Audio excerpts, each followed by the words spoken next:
right? So, okay, so a top player has to come in and he has to adapt his game in order to suit the team that he's coming into. But what have we done as a team to try and adapt to the way that he wants to play and what's going to get the best out of him? We haven't done anything. But this isn't the game to criticize that, because City left no space for It's him not. to do that. It's not. But the overall picture, Sauls, is, yeah, I'm seeing the same repetitive things that we've seen for the last 2 seasons, which has ended up with Arsenal finishing second. It's like this guy has an obsession with being a runner-up with second place. Yeah, man. Like, please, man. Bro, it's game week 5, man. I can't be jumping on streams and we're having these dead conversations all the time, bro. Like, honestly, bro. Like, if this is what we're gonna do, then when by the can way, we have these conversations? By the way, just take, I don't know, screen record videos of you, man, saying this last season and the season before and the season before that, and then share your screen. Serious question now. Like, we understand this, that. I hear it, but why am I talking about this at game week 5? Hooks. Serious question now. You just said I don't want to be having these conversations. It's game week 5, yeah. So when? Hang on. So when can we have these conversations? Because to me, I don't even know if I'm in the title race yet. Hang on. Do you know what I mean? I don't even know if I'm in the title race yet. When can we have these conversations then, bro? Because you're saying it's game week 5, but to me, it's not game week 5. To me, this is 3 years of the same crap that's ended Arsenal in winning nothing. Nothing. Okay. You can't tell me, Hooks, that you're not seeing the same things that you've seen from the previous 2 seasons. Because we are. Actually. You know, but do you know what? Do you know what I did see? Do you know what? Wait. Do you know what I did see? Do you know what I did see? I saw Pep Guardiola opt to low block and set up in a bank of 5 and a bank of 4, 5-4-1 against Arsenal at home. I watched Pep Guardiola do Harambe against Arsenal because that's how he thought he would win. This is what so do you know what I mean? So it's easy for man to sit here and say, oh, but it's a draw. Oh, but man saw this last time and I saw this last season and the season before. And yeah, I understand. The thing that I'm annoyed about is the midfield setup. There's not a universe or a realm or any sort of life I would have ever fathomed that Eze would have been on the bench. That, to me, like, that spun me into oblivion, not seeing him on the lineup. But teams draw. Like, teams drop points. Like, if you went into this season thinking that Arsenal was going to win every single game, then you're an idiot. Stop watching football. It's got nothing to do with us dropping points. You do realise we've only gone invincible once. Which means in every other season, we've dropped points. Yeah, you're sitting here, they're confused, they're baffed. We're doing the same thing. I'm not confused, bro. You're the only one confused here. You're the only one confused here. It's got nothing to do. Hang on, no. We can drop points. Well, you're either confused or you're not listening to what I'm saying, bro. Because what I have said is, every team drops points. There's not a single team that has gone invincible in this Premier League apart from Arsenal. I know that every team drops points. It's not about dropping points. It's about how you drop the points. It's about why we're dropping points. It's about, are we seeing the same errors and mistakes that we've seen over the past couple of years that have ended up in costing Arsenal? Whose fault is it we are? Whose fault is it for? Who's at fault for the Haaland goal? Who's at fault for the Haaland goal? Yeah, who's at fault for the Haaland goal? Several players. Several Saliba, for me. Gabriel, Rice, Marino, several. I've got to be honest, I was screaming at the telly because I didn't think that Gabriel was sprinting back. He looked like he was doing a fast-paced job. But do you think that Arteta planned for that? No, the players have to hold their responsibility for that error in it. We're a better team defensively than that. But then, like, is Mikel Arteta's tactics holding Arsenal back, specifically in the final third? I think everyone can agree defensively we do our thing. He did change things, but that's the thing. He changed things. I think people were more... nobody could be shocked Marino played. So then my question for you, panel, is... No, I was shocked. I was very shocked. You were shocked to see Marino start? I was very shocked because... Genuinely? Yeah, honestly, I was shocked. I didn't have Trossard on my bingo card, if I'm honest. I wasn't. Do you know why? Do you know why I was shocked by Marino starting? Because he, in my mind, he does this midfield 3 when we go away at hard games away. I understand this midfield three, hard games away. At home at the Emirates, I should never be setting up to ensure that I don't lose. Do you know what I mean? However, Arteta wants to spin it in like, you can tell he's rattled by people asking him about this midfield three. However he wants to spin it, or however in his mind he thinks that it works. Like, in theory, on paper, and then in reality are two different things. And in reality, the actual problem is Marino can't run it the same way he runs it for Spain, because he's not looking left and seeing Pedri and looking behind him and seeing Kabasi. Like, do you know what I mean? Like, there's not enough technical midfield. Like, there's not enough technical players around him with the eye for the pass around him for Marino to run the same way he does for Spain, innit? Do you get what I'm saying? So, and just to add to that as well, Hooks, Spain move the ball a lot quicker than what we do. They're one-touch, two-touch passing. Yeah. Because they have very slow. Because everyone's a technical baller for Spain. If anything, Marino's probably the least technical baller for Spain. So it works a bit different, innit? So yeah, I don't know. Like, look, moving the ball a bit quicker, because we do have Rice, we do have quality, we do have good players. Like, but the thing is, Rice can't move the ball quickly. He can't move the ball quicker. Maybe he can. Okay, maybe he can. Maybe he can move the ball quicker in the sense that anybody can improve at anything. Do you know what I mean? Right. But naturally, he's not someone to move the ball quickly. Yeah. He's someone that, like, I don't know. He doesn't have that, like, that.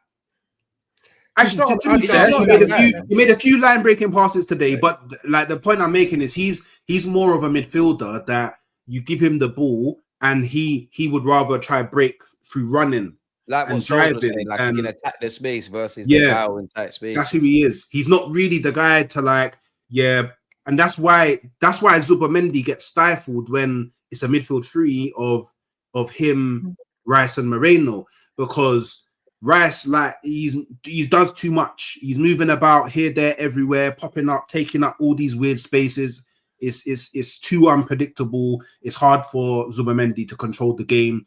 Then Marino, he doesn't. This is the thing; it's so out of balance, that midfield three. Marino, do I follow Rice? Do I follow Zuba? Who's actually controlling the midfield? I don't actually know, in it. So everything's a bit mismatch in it. But we I actually think it's the opposite. I think all three of them are far too much of the controlling type in midfield.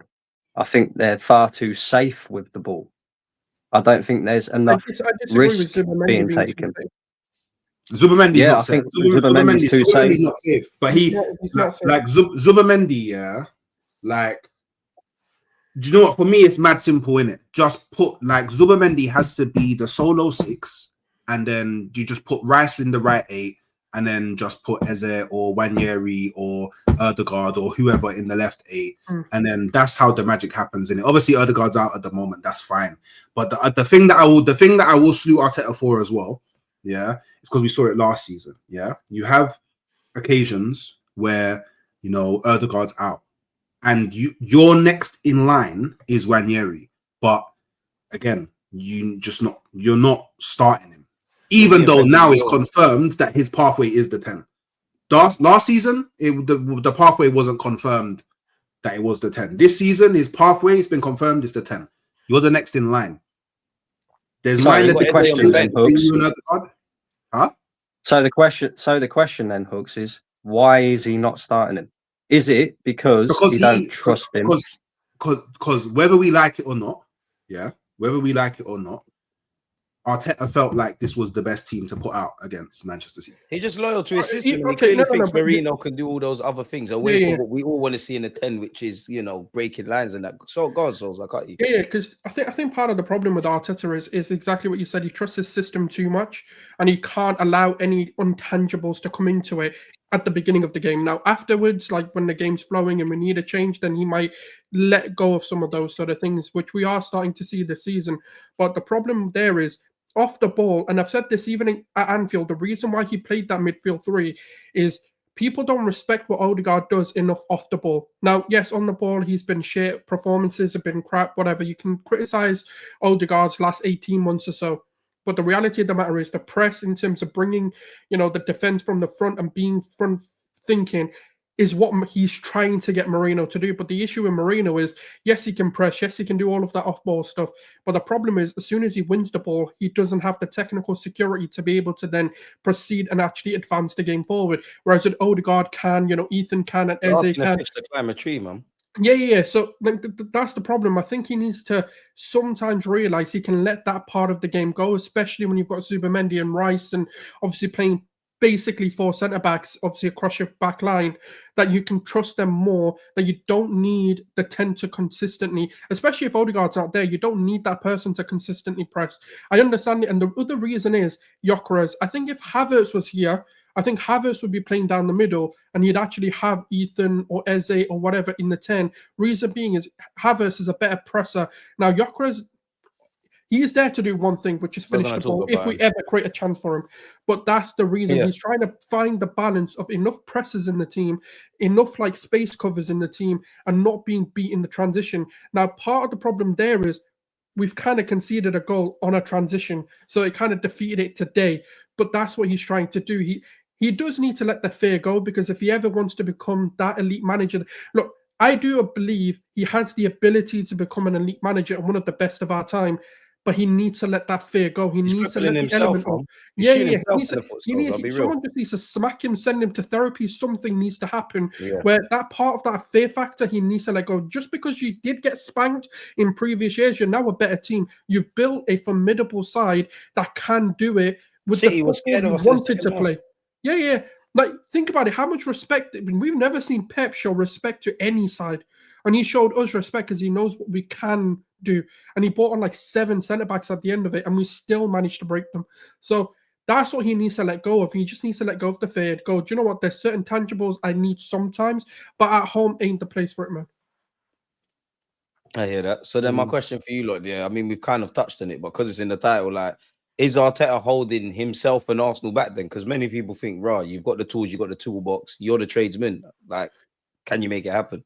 Because we are talking about this. I think in these 5 games, I do think I'm talking about the same things in the final third. I do think I was speaking about this. The answer's somewhere in the middle, if I'm being completely honest. I don't think it's as polarizing as a yes or a no. And the reason why I say that is I think this season I'm starting to see some differences in Arteta, and there are some similarities, which is kind of where the problem lays. And the reason why I say that is his starting lineups are wrong. But then what he does do is his substitutions have been good. And that's kind of where I'm getting a bit annoyed. This week he saved himself with the subs. Yeah. But I think even at Anfield, I think at Bilbao, I think he is starting to learn his in-game management a little bit better than we've seen in previous seasons. But then where he's gone wrong with it is he's starting the wrong lineup. So he's having to rectify his own mistakes. So I think for me, it's 5 game weeks. Now, if he continues to do this and it's not away from home, for example, if we played Liverpool at home and he does this again, then I've got a problem. Or if United come to town and we play the same midfield for no other reason than too many injuries. If there's too many injuries, I can excuse the lineup because you can only play what's available. But if he now plays this, for example, in the next home game or in the next sort of game, even Port Vale, for example, I mean, we're going to rotate, but for example, a lower, lesser team, and he still wants to keep complete control, then I can say, yes, he's holding us back because he's not learning from his mistakes. I'll tell you what, perfect example, Sauls. Yeah, we got Newcastle away next in the league. Do you think you'll see that? I reckon he will play this midfield, and I'm not mad at it. Away from home, it actually makes sense. And to be fair, against Newcastle is probably where it makes the most sense. Yeah. That's a mad thing. Huh? Remember we done it last season, it didn't bang. No, that's different if it doesn't work, but the logic is there to do it. That's